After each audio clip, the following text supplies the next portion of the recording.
6 तारीख बुधवार का अवसर, द्वादशी तिथि विद्यमान है, बुध प्रदोष का योग बन रहा है, गज केसरी योग बन रहा है। ये सारे योग कहीं ना कहीं आपके लिए बहुत महत्वपूर्ण पॉजिटिव रिजल्ट लाने के योग बनाते दिखाई दे रहे हैं। एक बात का ध्यान रखिएगा, 5, 6, 7, 5 अगस्त, 6 अगस्त, 7 अगस्त को ज्येष्ठा और मूल नक्षत्रों का योग बन रहा है। ऐसे में जो जातक इस समय में जन्म लेते हैं उनकी मूल शांति अवश्य करानी चाहिए।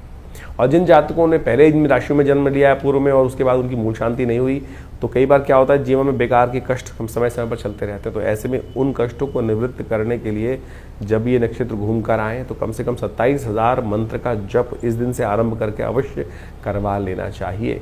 ये कहीं ना कहीं आपके जीवन के अप्रत्यक्ष कष्टों से रक्षा करने के योग बनाता है।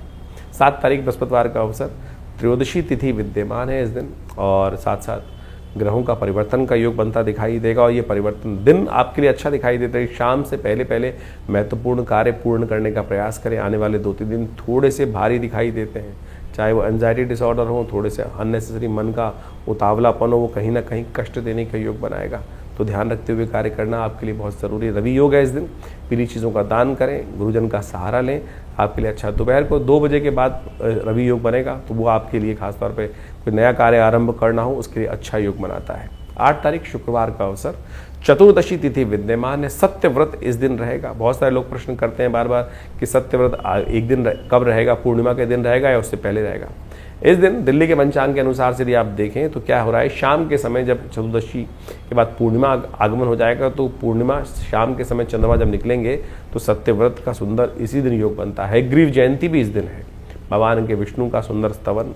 और सत्यनारायण व्रत तो सावन के महीने में समस्त मनोरथों को सिद्ध करने की योग देता है। ग्रह थोड़े हल्के हैं तो अवश्य थोड़ा सा भगवान का सुंदर स्तवन करें। समस्त कष्टों को निवारण करने के लिए मन में थोड़ा सा कहीं ना कहीं भय दिखाई देता है, कष्ट दिखाई देता है। तो ऐसे में उन सब को ठीक करने के लिए, मन को पॉजिटिव करने के लिए, स्वास्थ्य के मामले में खराब प्रभाव को हटाने के लिए, अननेसेसरी खर्चों से बचने के लिए इस समय सत्यव्रत सबसे श्रेष्ठ है। ओम नमो नारायणाय, ओम नमो भगवते वासुदेवाय, इस मंत्र का जप करते हुए भगवान को भोग लगाएं, सत्यनारायण कथा सुने तो कष्ट निवृत्ति का योग बनेगा। 9 तारीख शनिवार का अवसर, राखी का सुंदर पर्व, और इस दिन रक्षाबंधन के साथ साथ श्रावणी कर्म भी शास्त्र में वर्णित किया जाता है। गुरु मंत्र से दीक्षा लेना, गुरु का सानिध्य प्राप्त करना, उपनयन संस्कार इत्यादि भी इस दिन करना संपूर्ण रूप से कल्याणकारी रहता है। इस दिन बुद्ध होने जा रहे हैं उदय, और आपकी राशि के दृष्टिकोण से बुद्ध महाराज इन दिनों उदय होकर थोड़ा सा आपके लिए ध्यान रखना पड़ेगा। चीज़ों को आपके लिए थोड़ा सा नेगेटिव होता दिखाई देंगी।